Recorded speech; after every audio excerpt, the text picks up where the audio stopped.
Esse desrespeito ele começa a partir do momento em que a gente não tem o nome dos lugares.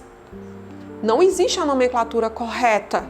Você vai chegar no Mercado Velho, a gente tem um nome popular, Mercado Velho. Mas cadê a placa Mercado São José? Cadê a identificação? O shopping da cidade, ele não tem um nome. O da estação do metrô a gente tem, gigantesco. O Palácio da Cidade, só Palácio da Cidade, não tem uma placa que identifique que antes ali era a escola normal ou que ele é o Palácio Tereza Cristina. O patrimônio é uma forma de comunicação do passado para o futuro. O que é que comunica?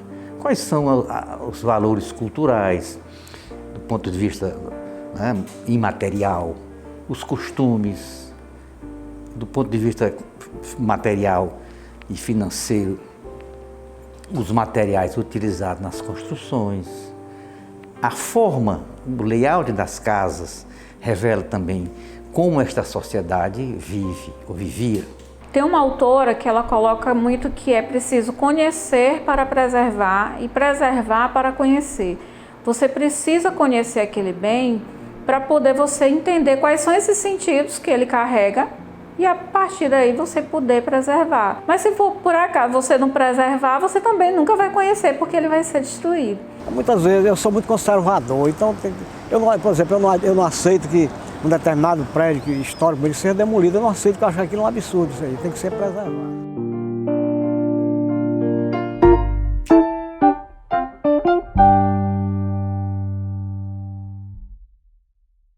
Olha, há alguns anos eu desenvolvi um projeto em que eu levava os meus alunos de ensino médio para visitarem pontos que têm relevância histórica, artística, cultural, na formação social da nossa cidade.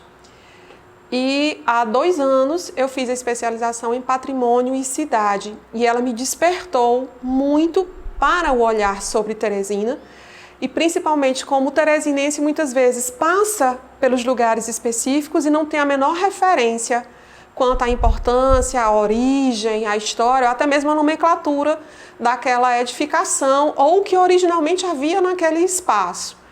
E a partir daí eu desenvolvi um projeto chamado Pé de Leque Cultural, que é uma referência a um termo dos anos 80 que a gente usava como gíria, né? Você vai de quê? Ah, eu vou de carro, eu vou de bicicleta, eu vou de mobilete. Quem não tinha nada disso ia de pé de leque, né? O famoso P2. Que é uma caminhada no sítio histórico e arquitetônico de Teresina, ali da Praça da Bandeira. Então a gente começa com todo um roteiro, né? A caminhada ela vai envolvendo muita conversa. Ela não tem o objetivo de ser uma caminhada turística, mas sim de ser um bate-papo sobre a cidade, onde as pessoas podem trazer suas memórias, podem trazer suas experiências. Mas um fato que eu queria chamar a atenção é que há determinadas casas ou construções ou prédios que têm um valor de patrimônio histórico, cultural intrínseco, porque ali nasceu um grande homem, porque ali foi realizado um grande evento cívico, político, etc., né? Que aqui não tem esse costume, como em outras cidades, de ter uma placa. Aqui nasceu fulano de tal. Isso no exterior é comum. Não vou nem falar de Paris, outras cidades, né? Aqui nasceu fulano, aqui morou fulano durante tanto, né? E essa perda da perspectiva histórica é que faz com que as pessoas também não tenham o devido valor a essas circunstâncias que não têm preço, não se mede do ponto de vista financeiro, né? E sabe uma coisa que é ímpar em Teresina? É que Teresina não tem um centro histórico. Nós temos vários. Então a gente precisa usar a denominação. O centro cívico, qual é? É o da Praça da Bandeira, que tem o Palácio Tereza Cristina, não é? Que é a sede administrativa do município e tudo mais. A gente tem o sítio, o centro da Praça Pedro II, com o Complexo Mestre Dezinho. A gente tem o centro histórico da Praça da Previdência, do INSS, a Praça do Liceu. Então, se você for perceber com atenção, essas localidades, elas têm todo um entorno de uma arquitetura que conta a nossa história e que precisa ser preservada. Então, imagina a riqueza do circuito que se pode fazer, caminhando pelo centro de Teresina, por todos esses pontos, até chegarmos à estação do trem, né? E ali o prédio do DR. Então, Teresina tem essa vantagem e tem essa particularidade, que não está tudo apenas em um lugar, está bem separado. E a visibilidade precisa ser dada para as pessoas entenderem que elas estão, ao longo dessa caminhada no centro, ou da passagem de carro, ou da passagem de ônibus, que elas estão vivenciando a história da cidade o tempo inteiro. Um fato interessante aqui é que ainda era muito provinciana nessa época, que até mais ou menos 1975, quando era aos domingos, ou nos dias assim mais de feriado de domingo, alguns dias assim mais próximos do fim de semana, as pessoas se reuniam ali na Praça Pedro II, as moças e rapazes aqui do centro, ou mesmo até quem vinha mais afastado, vinha ficar circulando ali no centro, como se fosse uma cidade do interior. Todo o movimento ali era no centro da cidade, ali na Praça Pedro II. E a diversão ali era o Cine Rex e o Teatro 4 de Setembro, que era Cine 4 de Setembro também, era Cine Teatro, ali tinha 2 cinemas. Aí, há pouco tempo havia sido inaugurado um melhor cinema daqui, que foi o Royal, que ficava ali, não sei como é o nome daquela rua ali, o Royal. Ele ficava ali, no centro também. Era um cinema muito bom, era mais luxuoso, os outros eram mais velhos. Todos os estacionamentos que tem no centro eram casas antigas que talvez a maioria tivesse algum valor histórico, né? Mas ainda restam algumas, como eu lhe falei, que é um prédio da região militar, chama Circunscrição do Serviço Militar, que na rua Teodoro Pacheco, 3 quarteirões para o Rio. É um prédio bonito, à esquerda. Aquele prédio tem um valor histórico que vai ser mantido porque ele é federal. Mas o prédio que está ao lado, que tem valor da mesma forma, ou mais, tem uma tendência de ser derrubado porque é particular. Então, o descaso, o desrespeito vem a partir daí, que a gente não tem um nome, não tem a identificação, não tem o respeito, porque esse respeito é uma forma de valorizar esses lugares, né? De dar um reconhecimento à importância da existência deles. E aí, se o poder público não identifica e não respeita, a população passa ignorando, sem entender o que é só mais um prédio velho, é só mais um prédio antigo. Essa busca incessante dessa modernidade, desse crescimento de Teresina ser sempre o futuro, ser sempre desenvolvida, é botar no chão, tem que acabar porque é velho e tem que vir o novo. E há a cultura do desenvolvimento a qualquer preço. Por que eu não posso reformar? Por que eu não posso usufruir daquele bem cultural, daquele patrimônio e fazer com que essa existência ela seja equilibrada, ela seja harmônica? Passado e presente podem conviver perfeitamente dentro da cidade. A capital do Piauí atravessa uma fase de desenvolvimento acentuado. A movimentação nas ruas, nas praças e o crescimento do centro comercial refletem esse progresso, no qual também se integram os novos edifícios. O progresso ele tem um sentido técnico que significa um sistema econômico, social, o uso de novas combinações dos fatores de produção, capital, trabalho e recursos naturais. Mas se você combina de outra forma, melhor, com mais eficiência, aí é progresso. O problema é que o progresso às vezes não chega para todo mundo, que foi o que aconteceu no Piauí nos primeiros anos, quando chegou a energia elétrica. A energia elétrica não chegou para o pequeno pobre que está lá na ponta da rua, no interior e tal. Só agora está chegando lá no interior, na zona rural. E tem o progresso, que seria a forma de ser assimilada pela sociedade dessas novas essas modernidades, né? Acabado aqui, eu não sei porque isso acabou no Brasil inteiro, essa coisa já não atrai mais. É o cinema, que eu sou fã de cinema, eu sou cinéfilo. E gostava muito de ver filme aqui no centro do 4 de Setembro e no Rex. É que fosse reativado esse cinema ali do Rex. E o Royal já mais devia ter se acabado. Eu também acho que é porque acabou porque o problema já não estava mais rendendo, né? Esse novo que está vindo, ou que muitas vezes não vem, porque ele é só uma mera especulação imobiliária, ele gera muita dúvida do que se quer realmente para a cidade de Teresina, né? É uma cidade só para o carro, né? Só para virar o carro parado ainda, né? Estacionado, né? Nem circulação. A gente percebe casas que são adaptadas para se transformar em restaurantes, em cafés, em espaços culturais, que elas são ocupadas, que elas são visitadas. Quando você oferece à população, a população abraça. O problema é que a gente não tem a fiscalização e não tem a continuidade. Começa, para. Aí a gente piscou, vai para o chão. E aí surge uma outra coisa no lugar. E isso vai deixando de ser uma memória coletiva e vai se tornando uma lembrança. Daqui a pouco a gente vai perder as gerações que têm essa lembrança, que têm essa preservação. A dificuldade maior no trabalho com o patrimônio é a manutenção através de uma fiscalização que seja responsável e comprometida com o patrimônio.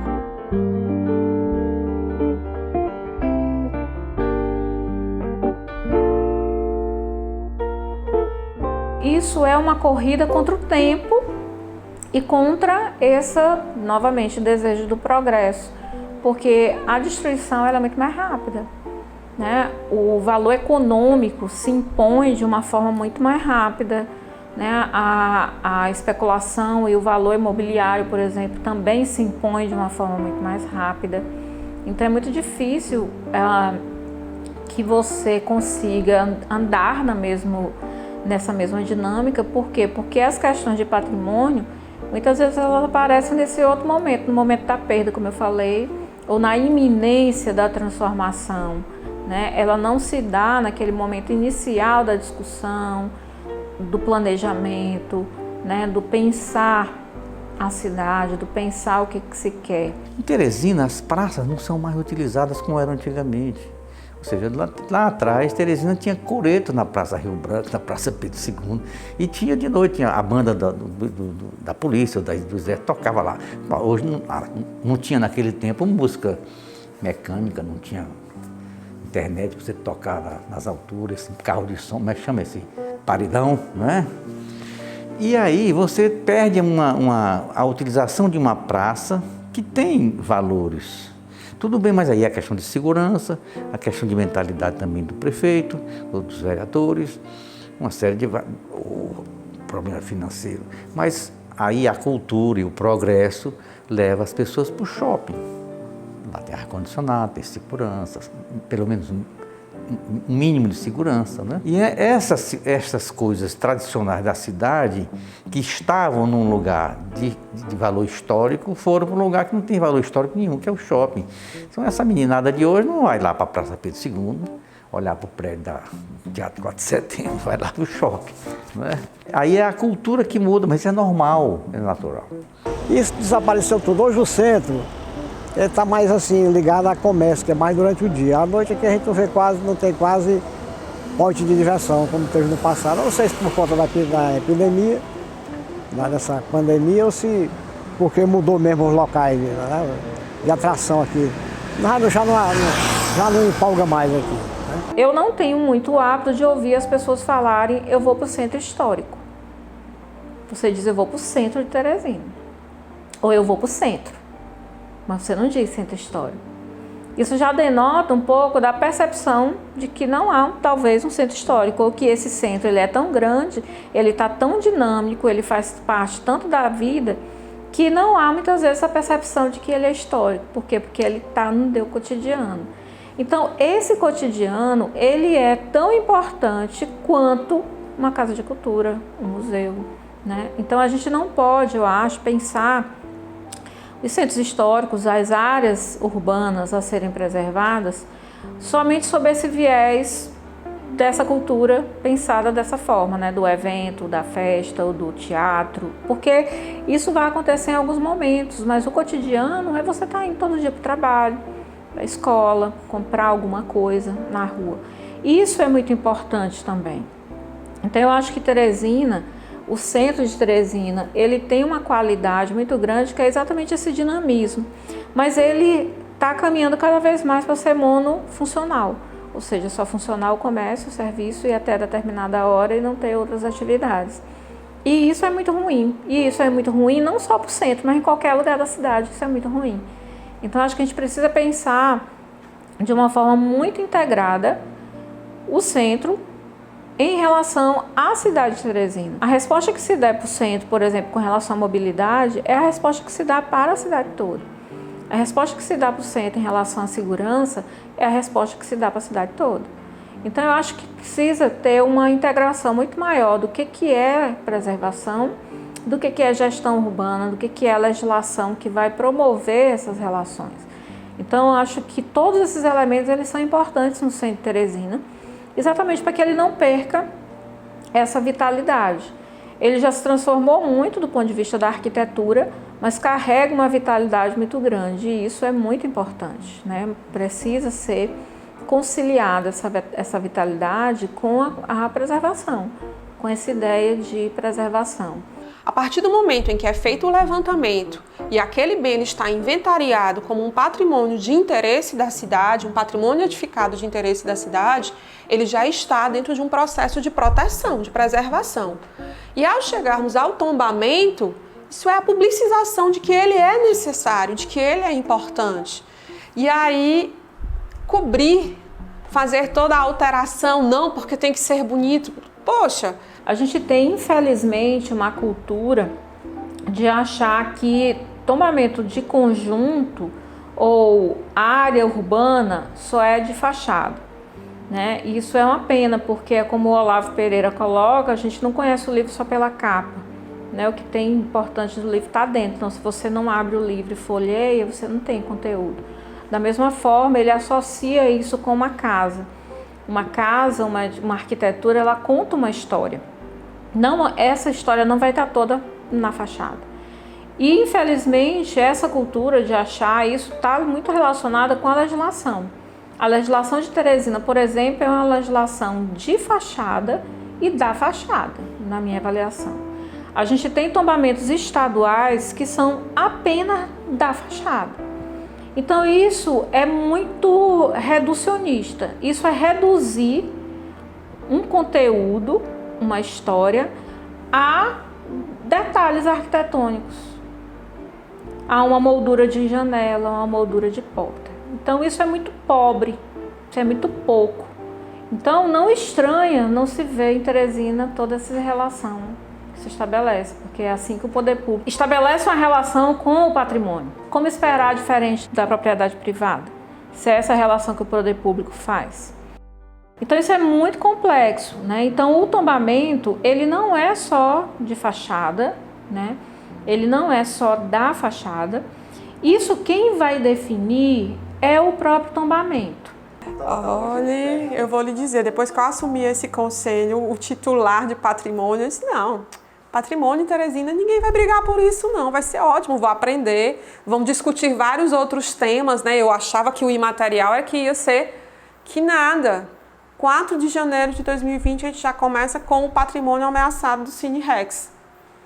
E ia ser uma desconfiguração muito grande, não só a questão do uso, né, mas a desconfiguração e descaracterização do prédio mesmo. E a gente não pode ficar só na conservação de fachada, porque as divisões, os usos internos nas edificações também tem um motivo, também tem um porquê. Então, descaracterizar internamente e manter só a fachada não entra nos critérios de preservação de memória, né, e de valor patrimonial. Um outro aspecto que eu acho que esse é o mais complexo, talvez, é que a gente tem uma noção de urbanidade no Brasil, ou da convivência na cidade, de que o que é público é de ninguém, né? E o que é privado é que tem valor e que ninguém mexe.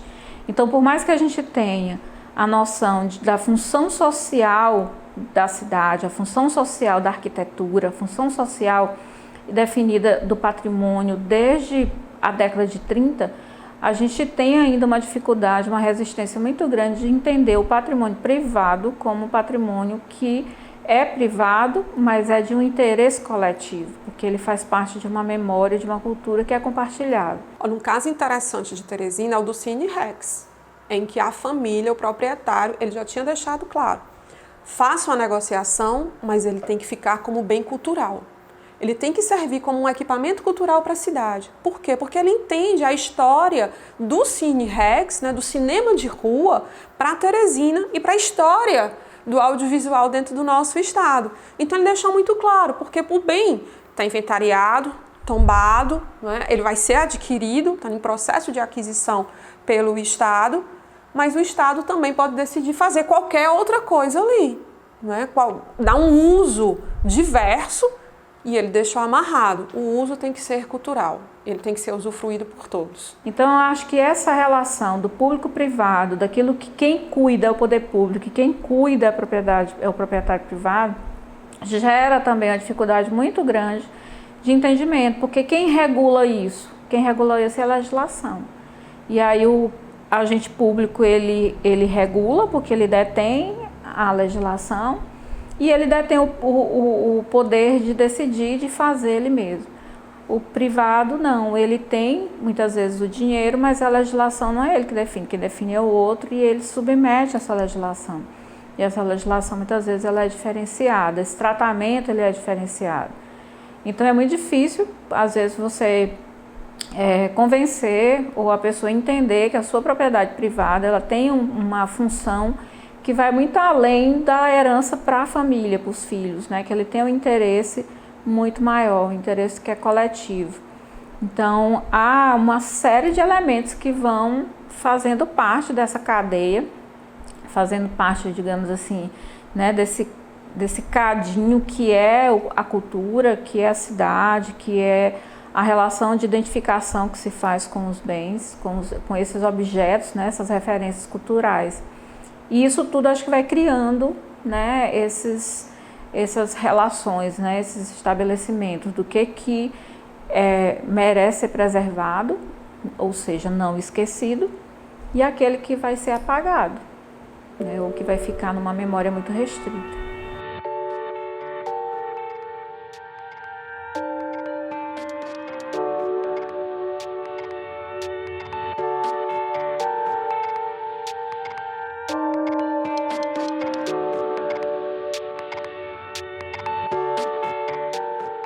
A gente não pode definir uma pessoa culpada, um único responsável.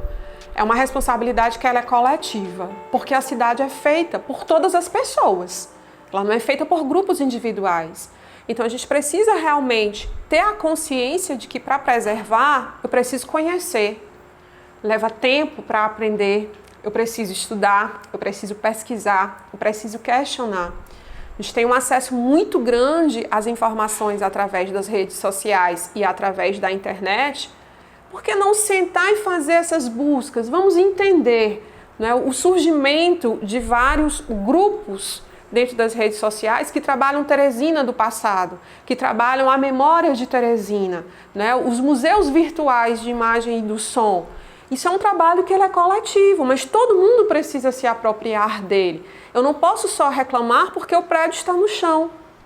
Como cidadã, eu posso fazer a denúncia no site do Ministério Público sobre aquele patrimônio que está num perigo iminente. Então, há o comprometimento de todos os lados. O poder público em fazer a legislação e, principalmente, fazer com que ela aconteça através da fiscalização, do cumprimento realmente. As leis estão aí para serem cumpridas, da população em realmente tomar para si essa responsabilidade e lutar pela cidade, né, para que a gente possa ter um coletivo e não coisas que são pontuais ou só quando tudo passou, lamentar. Os setores da sociedade precisam se organizar na medida em que cada um tem também um interesse direto. Vamos supor, a Universidade Federal do Piauí, a UESP, né, para falar desses dois. Então, na Universidade Federal tem um curso de História, tem um curso de Geografia, tem um curso de Comunicação, tem um curso de Artes, né? Então, cada pessoal desse lá contém uma área de interesse para cá. E é o que eu já disse N vezes para o reitor, para o atual, o anterior, é que a gente precisa ter uma interação maior com a sociedade. É um mal da universidade se achar autossuficiente em conhecimento, em geração de conhecimento e em propagação. Não. É preciso que a universidade entenda que ela paga pela sociedade, né? A autonomia é relativa, ela é acadêmica, né? Eu não posso dizer para você o que é que você tem que ensinar, não. mas a administração financeira é da sociedade. E aí é preciso que o curso de História, os professores, os alunos, tenham essa capacidade de vir aqui e fazer um levantamento para dizer assim, estes prédios têm história, precisam ser mantidos, né, em pé e preservados e tal e tal. Temos muitos lugares significativos aqui no Piauí. Nós temos muitos lugares que carecem dessa proteção, dessa preservação. No entanto, quando eu falo isso, eu não estou me referindo a uma carência de o IPHAN ou o Estado estar lá, mas sim uma carência não só desse reconhecimento oficial, que é importante sim, mas uma carência de que as pessoas cuidem, de que as pessoas se reconheçam, né? Que esse processo de valorização, ele parta da sociedade, ele aconteça também na sociedade.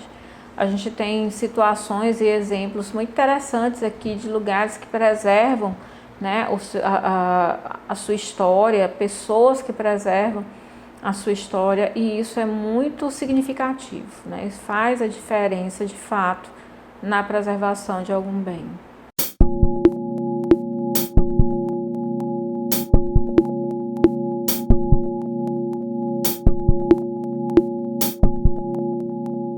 Bom, o que eu gosto aqui no centro, mais lá ali para Marechal Deodoro ali, né?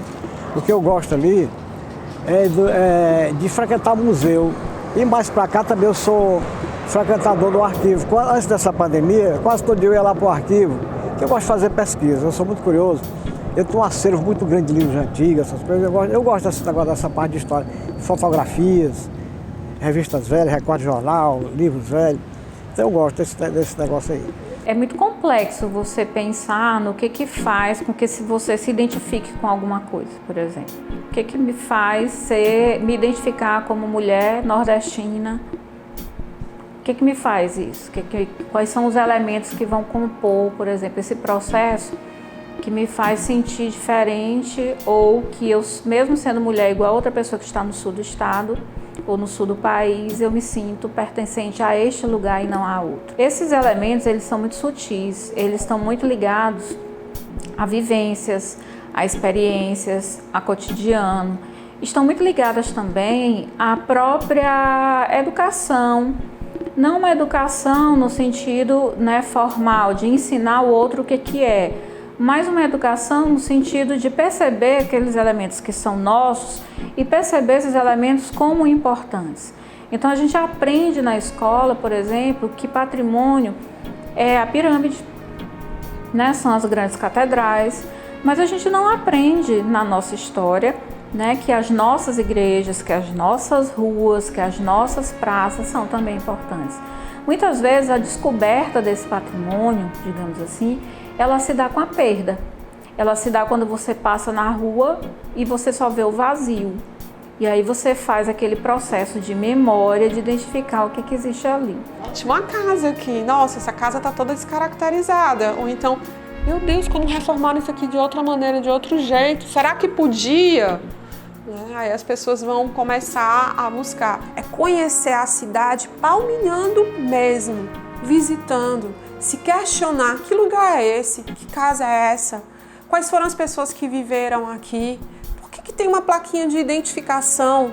Gente, a riqueza que nós temos na menor rua do mundo e a importância dela dentro da administração da cidade, do estado, é algo fantástico. Pensar as nossas praças, os parques, não só como espaço de caminhada, mas também como espaço de identidade. Visitar os porquês, os motivos, os nomes das ruas. É realmente pensar Teresina como espaço da sua identidade, da sua formação.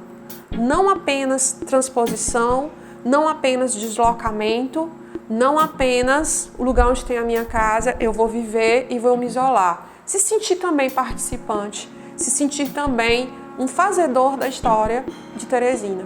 E eu acho que o teresinense, que não é diferente de quem mora em grandes cidades, né, e enfrenta os problemas da cidade, ele precisa restabelecer esses vínculos, né? Não depender do poder público para criar vínculos.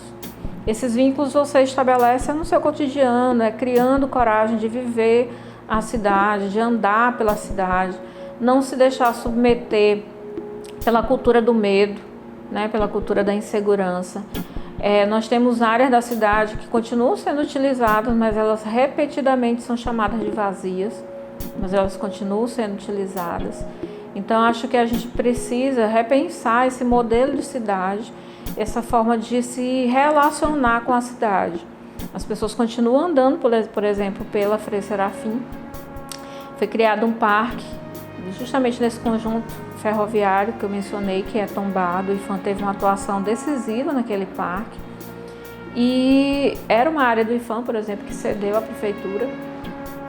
As pessoas passam a andar do parque para Frei Serafim, numa rota de ônibus, por exemplo. Isso estabelece caminhos, estabelece rotas também. A cidade de Teresina, de alguma maneira, ainda tem o que se apreciar como prédios históricos, né, como edifícios, e certos costumes que fazem parte desse patrimônio, né? Patrimônio não é só físico, é um patrimônio também imaterial, que a gente às vezes não dá o valor, mas que é preciso manter preservado, né?